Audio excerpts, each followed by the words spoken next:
Can we just take a moment to appreciate the destruction of this entire area? If we compare pretty much the beginning of the Thousand Year Blood War to where we're currently at now, for a good chunk of Core 2, there's a lot of like destroyed buildings that are kind of like toppling over, but at the very least, it still kind of looks like a city. But really by the end of this episode, it's almost just flat. It's as if a nuclear bomb went off and just there's rubble everywhere, but like you look in the distance and it's like there's not a building standing up. It's those little moments that I find really help make the kind of build up and the fight and how it expands over these episodes feel so rewarding, because you just look at everything and you say, it already didn't look like they could probably repair this if they do end up winning. Now it feels like they just gotta pack and leave and find a new place if they do end up surviving, but right now that's a big if. Now I do have a full live reaction to episode 22 of the Thousand Year Blood War available on my Patreon, so if you would like to see that, head on over there and consider supporting. This was a good episode, so we had that week break, which was planned of course, but ultimately, was this the most explosive return? No, but given what we previously had, it makes a lot of sense that we're not immediately gonna top it. But there was a lot of really fun moments, and I mean one-liners, zingers, some really cool attacks, and like I said, seeing it get worse and worse for this area is a very fun thing to follow, because it's not like we just jumped into this fight and buildings are completely gone. Like, this has been fights in the making, and I love seeing how the world evolves with all these different moments. The Bambi stuff and everything, I mean, March of the Zombies, like, it really did live up to the title of this episode by the end, when there's just, like I said, some funny zingers, like the fact that they're debating whether to cut her up, like, okay, should we stab her, should we cut her, and she's like, no, no, no, don't do that to me. And then, of course, they're like, wait, that's what she would want, and I'm just thinking of One Piece, let's just, maybe we just put her in a coffin, we chain it up or something, bury her alive, there's ways to do this. But the funniest moments had to be when literally it's like, oh, Gigi, you a guy? You a guy, huh? Is that what's going on? And just the absolute rage and pissed off just snapping. It's almost like something, it's like whatever rationale was still left up in there, just snapped like a twig. And honestly, just seeing the characters go off, Kuro come in sparkling like the majestic mofo we know he is, to just casually bring in other sparkly mofos who we thought were long dead, and just the fact that he basically has a shock collar. And I mean, shock collar might be putting it too nicely, because when he presses that button, bro, like, they are getting fried like they're in the electric chair. And I love how the one guy who basically avoided getting zapped is like, hey, look at me, I'm doing alright, and just had to push it for good measure. The fights weren't anything like close to what we've had recently with some of the big battles, but they did a really good job at letting characters that you would normally not see focused on in a kind of final arc get time to just have those moments. Well, yes, it's incredible and exciting that Ichigo is finally back and he's ready to kick some butt. I mean, there's a lot of complex feelings going on with friend now turned foe.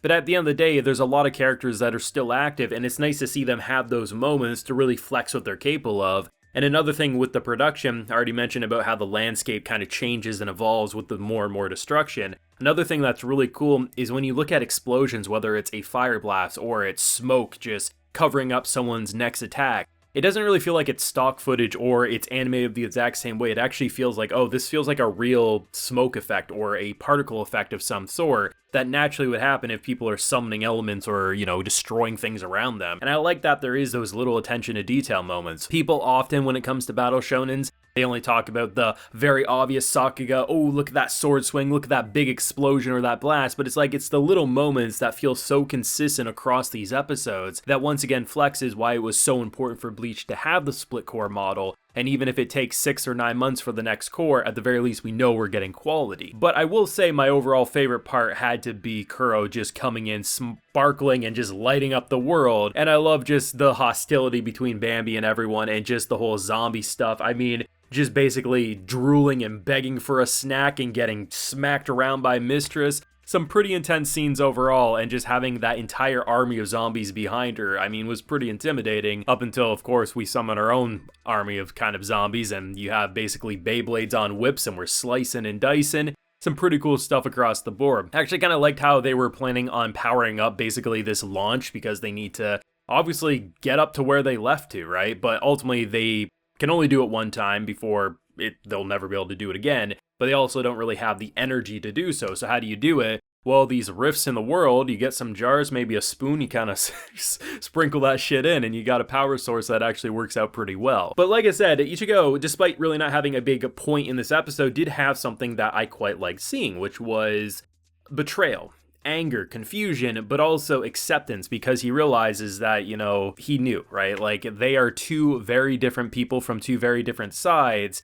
And while, yes, he probably has his reasons to do so, at the same time, in very shonen fashion, and I say this with compliments, sometimes you gotta beat your friends senseless so they snap out of it and maybe come back to the right side, sort of a thing. And I feel like that's exactly what we're building into. Bleach has been on a roll, and while this episode isn't gonna be, I think, many people's top episode of this core, because I mean, just even look at episode 21, right? Like, that's just, it's so good, and there's so many big, explosive moments. But no one could deadass look at an episode like this and say, we could have just skipped this altogether. Like, if you say that, then you just don't care about the Bleach cast as a whole, and seeing the smaller stories kind of build together, and honestly, it just feels hopeless. And that's what I was saying a lot of in Core 1, is that it's like, I don't see how we win, and it just has gotten worse and worse. And while there are these W's and there are these big moments where it's like, okay, each goes back, he's done his training, he's got some new blades, or we're just seeing something like a big fight go in our favor, it's hard not to just take a step back and pull yourself back. And sometimes the camera does just that, and you look at the destruction of everything and you say,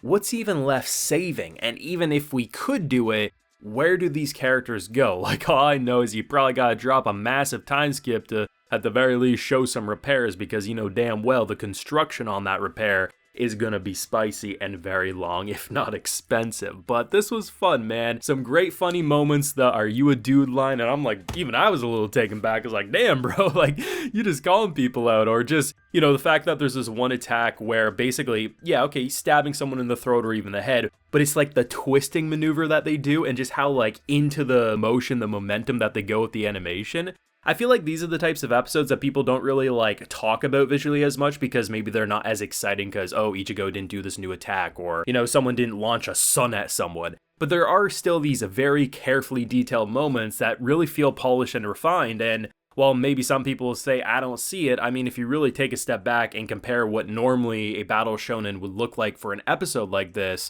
I mean, these types of episodes aren't favored over others, and while I wouldn't say this episode was necessarily favored more so than a big Ichigo battle, at the same time, you do see that attention to detail, and I love it. Now, hey, those are my feelings. Let me know what you thought of the return of Bleach 1000-Year Blood War down below. Leave a like if you enjoyed, subscribe if you're new around here, of course, ring that bell so you can get notified when I upload more videos to the channel, and like I mentioned, we do have a full live reaction to today's episode available on my Patreon. And hey, while you're there, you'll also get a video shoutout like Franklin Greenway, Fuzzy, FCCL, Gabby G, Galleon, and Gangster Brad are getting today. So I appreciate the support, everyone. Please take care and have a good one.